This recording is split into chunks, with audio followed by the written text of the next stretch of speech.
I don't think this Columbus Blue Jackets team is fixable. And we're going to talk about that on today's Locked On Blue Jackets. You're Locked On Blue Jackets, your daily podcast on the Columbus Blue Jackets. Part of the Locked On Podcast Network. Your team every day.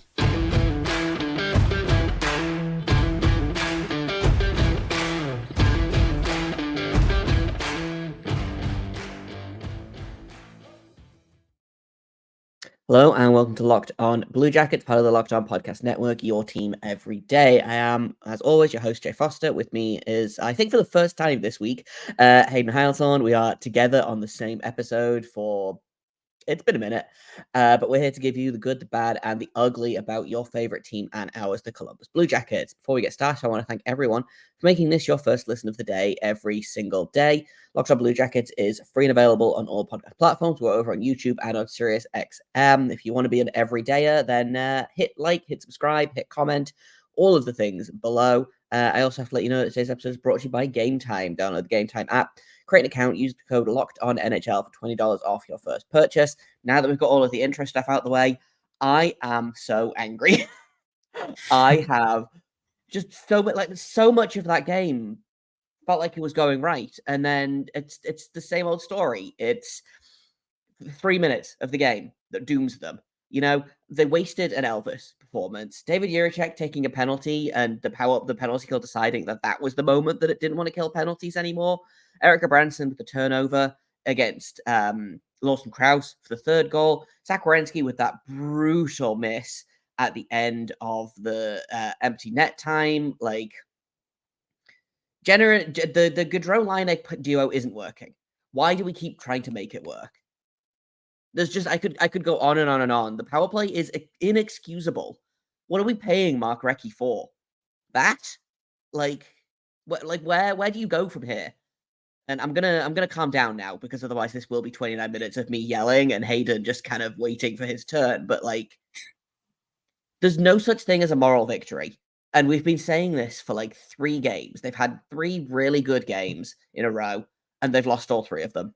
Oh, moral victories. Oh, the guys are playing great. Oh, the guys are really close. It's not good enough anymore. Johnny Gaudreau needs to show up. Patrick Laine needs to show up. Adam Fantilli had 10 shots on goal in that game. He had fully quarter of the Blue Jackets' entire shots on goal. They had 41 shots on goal. Adam Fantilli had 10 of them.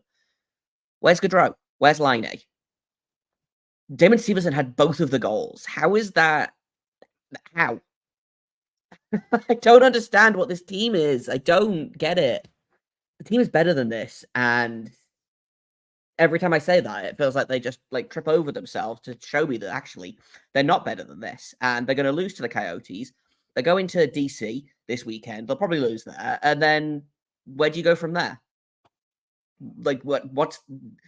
What do you do if you're Pascal Vincent tomorrow?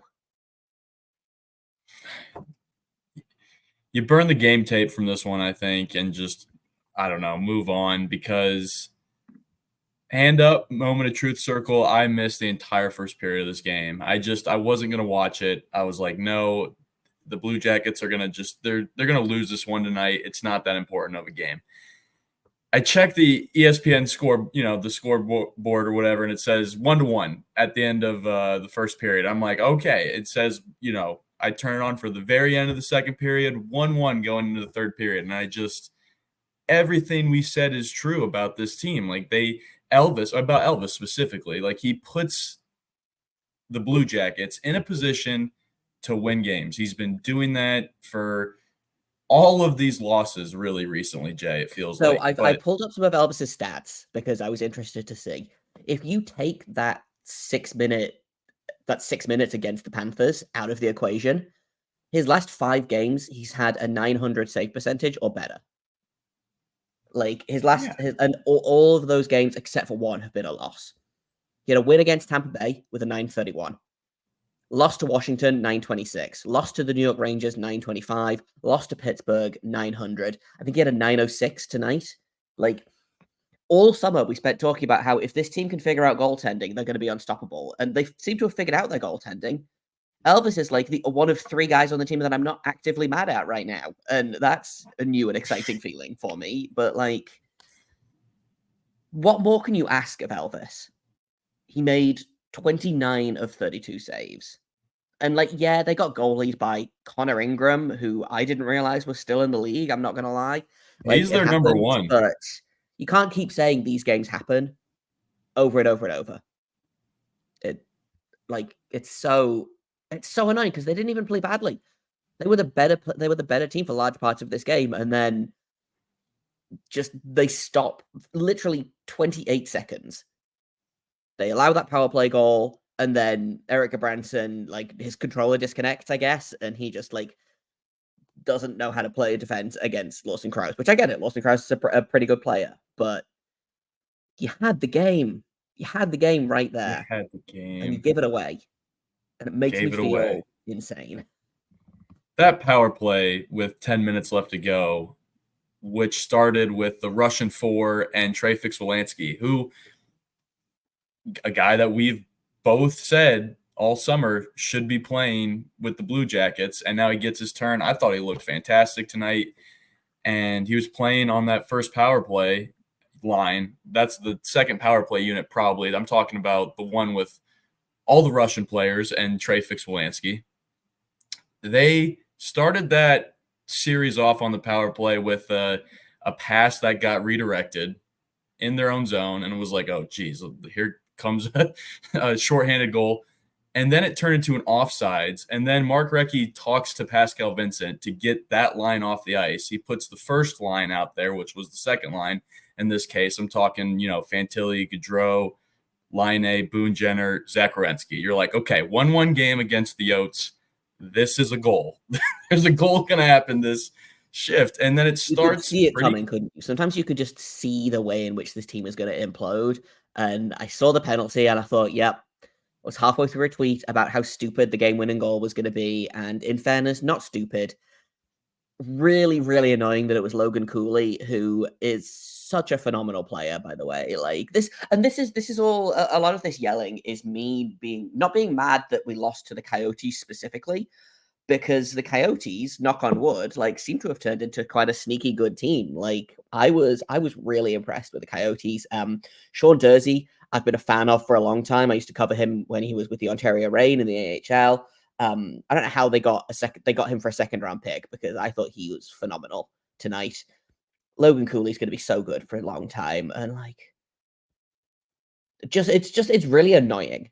Like, I've got to give kudos to the Coyotes who stuck with it and made it work, but like, the Blue Jackets should have won that game in the first period and just walked away with the win, and they didn't. And now we have to go through all of this again when they go to Washington. Yeah, they got Washington and then Philadelphia. And then I don't even want to look past that, because those two games are going to be massive headaches, because Columbus likes to scrap with the Capitals. And the last time they played the Capitals, it was a 2-1 loss. Last time they played the Flyers, I believe, Jay, was opening night. That wasn't even, that kind of was the game that set the tone for the whole season, really, which was just going to be low expectations, And man, it just, like, you talked about Sean Durzi there. He had such a great play there on Marchenko at the end of the game too. Like, Marchenko, you can tell Columbus is just getting so unlucky in these games. Like, it's just unexplainable bounces. Like Boone Jenner's stick not working behind the net, where he can't shuffle the puck up the boards to his teammate on the power play, turns into a turnover. Or, Marchenko just barely catching Sean Durzi's skate blade, and we're in a wide open net too. Like, just some of the things that have happened to the Blue Jackets, I can't even blame them for. And they're playing better with these guys. With Patrick Laine back, Damon Severson getting a couple goals tonight will be good for him. And Trey Fix-Wolansky in the lineup, I think it'll be fun, Jay. I don't know. I mean, we keep saying they still got time, but they're running out of time, Jay. Running out of time. Exactly. Like, yeah, you know what? Let's take a break, and then we'll kind of go back to that idea of puck luck, because I have a couple of things that I want to say about that. But we'll do that in just a second here on Locked On Blue Jackets. First, though, I've got to tell you about GameTime, because I don't know about you guys, I'm so bad at planning, but also I get really stressed when I don't plan. Luckily, I don't need to plan ahead with GameTime. I used it a bunch when I was in San Jose this month, and it's a really great app if you want cheap tickets that are available day of that you don't have to stress about. It's literally, I think I pressed 3 buttons to go from the home screen to buying a ticket. Like, it's that easy. You can do sports, you can do concerts, you can do comedy. They've got playoff games on there. Something I really like is that they show you what the view from that kind of general area is. So, like, maybe not your exact seat, but that kind of section and row. And if you find seats in your section and row for less, GameTime will credit you 110% of the difference. Take the guesswork out of buying tickets with GameTime. Download the GameTime app, create an account, and use code LOCKEDONNHL for $20 off your first purchase. Terms apply. Again, create an account, redeem code LOCKEDONNHL for $20 off. Download GameTime today. Last minute tickets, lowest price guaranteed. Welcome back to Locked On Blue Jackets, where your team every day. And I want to just kind of touch on that puck luck because they've probably come up with better ways to do it by now. But when I was first getting into the fancy stats, they had this thing called PDO, which is a very kind of bare bones luck stat. And it's basically you add your save percentage, like team wide, and your team wide shooting percentage together. And if you get basically, you want a number above 1. Above 1 means you're lucky. Below 1 means you are unlucky. The Blue Jackets are currently sitting at 0.990. So just on the side of unlucky, they're shooting at about 8.7%. Their goaltending is at a 902. So, like, the goaltending is about where I expected it to be. That shooting percentage, for me, needs to come way up. So the Blue Jackets, yes, are unlucky. Not as unlucky as I expected them to be. And I do wonder if, because I think the same thing. I'm like, man, these bounces never go the Blue Jackets' way. Like, how many times have we seen a puck kind of bounce in a weird way and go off someone's shin pads and into the Blue Jackets' goal? But that never seems to happen the other way around. I do think part of it is like confirmation bias. You're looking for it, and obviously you remember all the times it happens to your team. So it seems like way more, but God, it'd be good to get a bounce every now and again, you know? Like, just so I keep saying frustrating, and like I think that's what this is I'm frustrated because this team should not have lost 7 games in a row. Arguably, they should have won the last 3 games at least. But here we are. The Blue Jackets are what's their record now? Like, bad. 4-9-4. Yeah. Yeah, Bad. not good. Bad. Worse than they were at this time last season, which that worries me. I think the on-ice product is better, but for some reason they're just not getting the wins, which again, extremely, extremely frustrating. I'm trying to pull up. Ridiculously frustrating. Like, people are starting to come up to Blue Jackets fans right now and are asking them, like, how are you handling it right now? Because it's like it's a We are. lot Let's of try again losses. later. It's a lot of losses early in the season. So cash in on those sympathy points, Blue Jackets fans. I will say it's a fun team to watch. Like, the on ice product, Jay, you're right. Like, it's more entertaining than last year somehow. I think it's just because there's so much promise and you're seeing the guys set themselves up to have chances to win these games. Like, it's like watching a football game and the team getting in the red zone in the third and the fourth quarter, but just never being able to punch it in, or, you know, like it's that frustrating right now for Blue Jackets fans. And just to your point about getting more shots on net too, like, how many times are the Blue Jackets entering the zone on a 3-on-2, looking like, okay, they have it under control, you know, they're going to get a good shot, and they don't even really get a good shot on net because they're just overthinking it, looking across the ice at each other, just like they're not intimidating when they're coming up the ice, you know? Like, I feel like the Coyotes should be on their heels this game, you know, on the road. The fifth line actually had a lot of energy tonight once the Blue Jackets made it 3-2. So they were down, and that's when the building was the most alive. But if you threw on like the Knights right now, who are obviously defending cup champions, 13-3-1, Like, William Karlsson's leading that team with 18 points. Like, do you think he's doing it because he's slow? Like, no, these guys, I don't know. They need to somehow appear just more threatening when they're entering the zone, Jay. Like, I can't even describe it. It's just all so slow and not really threatening and just kind of waiting for something to go right. And when it goes right, it's like, it's good. But then that 28 seconds of hockey where the Blue Jackets just lose the game. They lost the game when they let in those 2 goals. So it's just, it feels a lot like, and again, this might be not confirmation bias necessarily, but I might be making things up by what I'm trying to pay attention to, which I think is something that a lot of people struggle with in terms of fancy stats, is you kind of look for things to confirm your hypothesis, you know? Feels like there's a disconnect between the forwards and the defensemen on this team, and I can't figure out exactly what it is, but I agree. It's the zone entries, it's the zone exits. Like, how many times have we seen this team just like dump and chase the puck on the power play in the year 2023, you know? Or how many times do they try and clear the zone? They get it about 6 inches over the blue line, go for a change, and then the other team just takes it straight back in. And then you've got, okay, well, we're here for another 45 seconds. Like, there's a fundamental systems issue, I think, which I think we should have expected. It is a brand new coach, or not brand new, but a first-time head coach. We don't know how many systems he took, like how many systems he's using from Brad Larson. I would hope very few. We don't know how many systems he's kind of picked up from Mike Babcock in the 3 months he was the Blue Jackets head coach. We don't know how many systems and stuff that he's taken from Paul Maurice when he was in Winnipeg. We don't know like where his systems are from, but it's starting to get beyond growing pains for me, which is something I said about the team, maybe if not last game against Pittsburgh, then the game before that, which was the Stars, maybe. Again, all of the Detroit, losses are yeah. And then kind the of Stars blended were right together before now. that. You're right. Yeah. But God, it's so hard to watch sometimes. And I agree, the team is more fun, the team is more watchable, but I would take a boring win over an exciting loss at this point. Yeah.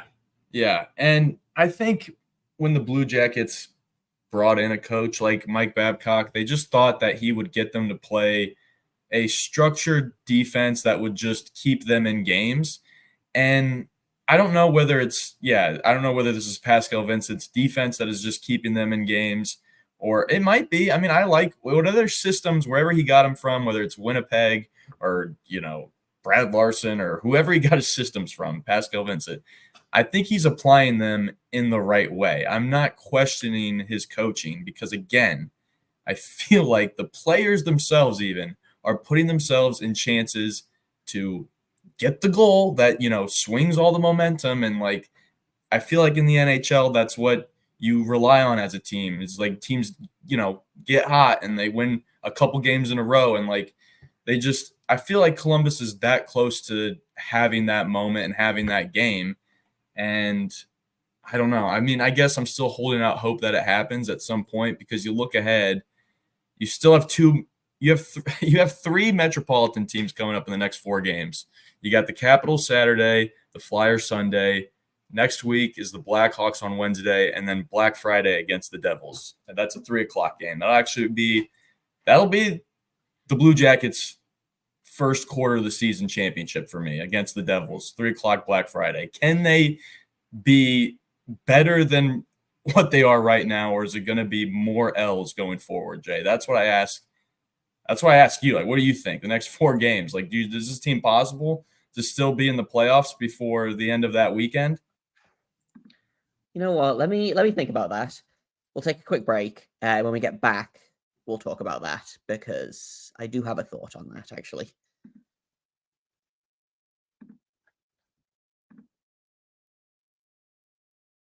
Welcome back to Locked On Blue Jackets. We are talking about if the Blue Jackets can be in a playoff position by Black Friday. I have just pulled up the standings. They are currently 5 points out, but they have 2 games in hand over New Jersey, who currently have the second The second wild card spot, New Jersey just beat the Penguins, breaking their win streak. New Jersey Devils break a 3-game losing streak, I think. It's tough. It's a tough ask. Is it possible? Yeah, it's definitely possible. Like, the Capitals, I think, are beatable. The Flyers, I think, are beatable. Chicago is probably beatable, but I'm also not looking forward to all of the Bedard versus Fantilli talk that's going to be going on, especially with Logan Cooley scoring in the game against the Coyotes. Like, that's going to be the narrative for the rest of the season. The next time these two teams play, it's going to be like, well, Logan Cooley scored and Adam Fantilli didn't, despite the fact that Adam Fantilli had fully 25% of the Blue Jackets' shots on goal. The Devils, that game's, even if they win, I'm not going to have fun with that game because I just hate watching the Devils so much because that's such a frustratingly good team. It's definitely possible. Like, I would say that is 3 winnable games, and I wouldn't be surprised if the Blue Jackets beat the Devils, especially if Hughes and Hischier are still out at that point. I think Hughes will be back by then, but Hischier probably still out. But also, I've been saying that about this team for the past 7 games. I'm like, yeah, this is a winnable game. Yeah, this is a winnable game. And then the Blue Jackets are like, do you want to bet? So I'm not prepared to say with any confidence whether this team will win a game again this season, because which is obviously me being melodramatic, and like I get it. It's very much, and I feel like we have a lot of feelings on this show specifically of the Blue Jackets win a game and we're going to the playoffs, and the Blue Jackets lose a game and we're going to the draft lottery. And like, there's definitely a middle ground there. This will even out, but it's going to be, and I feel like I keep saying this, it's rough to watch because they're playing well enough to win and not. And eventually you'd like to think that, okay, there's going to be a game where they don't play well and somehow manage to win, and the universe will reset a little bit. But right now, it's a lot of the Blue Jackets playing really good hockey for 55 minutes of a game, let's say, and unfortunately, that last 5 minutes is what really comes to bite them. There was I want to say I think the team was much improved in this game. I had the numbers pulled up. Excellent game from Damon Severson. Please put him back with Werenski, because that is just a pairing that clicks. I thought the Fantilli line was very good. Adam Fantilli was on the ice for 45 shot attempts, 4 and 17 against, which was the most of any Blue Jacket in terms of how many shots for. Kirill Marchenko was on for 42. Voronkov has started to kind of cool off a little bit. He was on the ice for 34, but like that line, after being outchanced, I believe 4-13 against the Penguins. They had a rough game against the Penguins. They didn't really manage to create. They got that one goal, but apparently that was like the only offense they created in that game, basically. I thought they had a really good rebound game, but you've got to do something about Gaudreau and Laine. You can't keep rolling them out on the same line. Whether you want to put Laine at center, whether you want to put him on the wing, like, it's not working. That line was abysmal tonight. I pulled it up. It had the Gaudreau, Laine, Chinakhov had the least of any 5-on-5 ice time of the 4 Blue Jackets lines. They were on the ice for 5 shot attempts for and 10 against. They were the only line to not have a positive shot attempt differential. And Patrick Laine and Igor Chinakhov didn't see the ice after that 3rd Coyotes goal. Johnny Gaudreau had 1 shift, maybe 2 after that. So, like, that's weird. You can't keep... It was just bobblehead night. Yeah, and you can't keep benching good players. I get that. But also, you've got to do something to fix what's going on right now, because, like, the vibes are bad. The vibes with this team are bad. And I don't like it. They are not passing the vibe check. So, you got to do something. No, but if that means you've got to rip the Fantilli line apart to put him back with Laine, just to get Laine going, like, so be it. Gaudreau and Fantilli together. I don't like. You've got to do something. If I was Pascal Vincent, which I'm not, and I can never be, I can never, work my way up to a position that high in life in anything. So kudos to him. But if he could somehow roll out Voronkov, Trey Fix-Wolansky, and Johnny Gaudreau, I just would like to see that. I know Voronkov might not be able to say that many words to either guy, but they can speak hockey.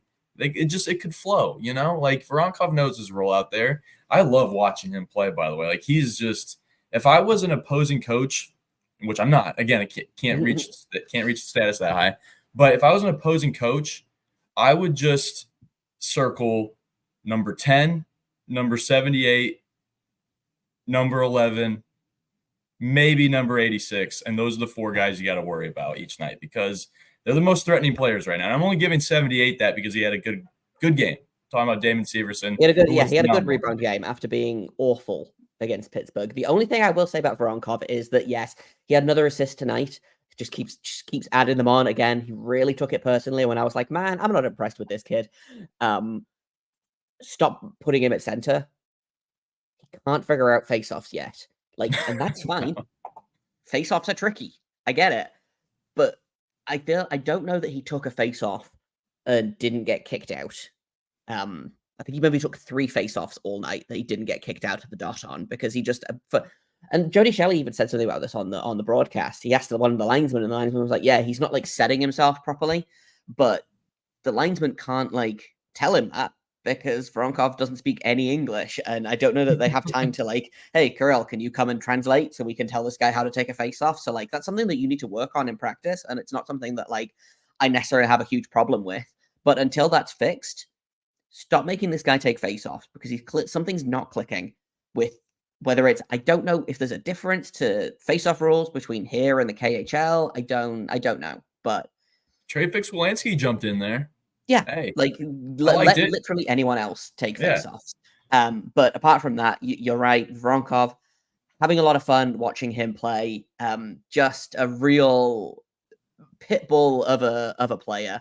I maintain that he is kind of like Boone Jenner light in that he is just kind of a wrecking ball that will go straight to the front of the net and make the other goalie's life difficult on purpose. But at the end of the day, something has to change with this team just to kind of roll it back round. It feels like Pascal Vincent has kind of been making tweaks for the past couple of games and okay, we're close. We'll move this one thing. We'll move this other thing. We'll move this third thing. And it's just not. You gotta tear it down and start again, man. It's not working. Split Laine and Gaudreau up.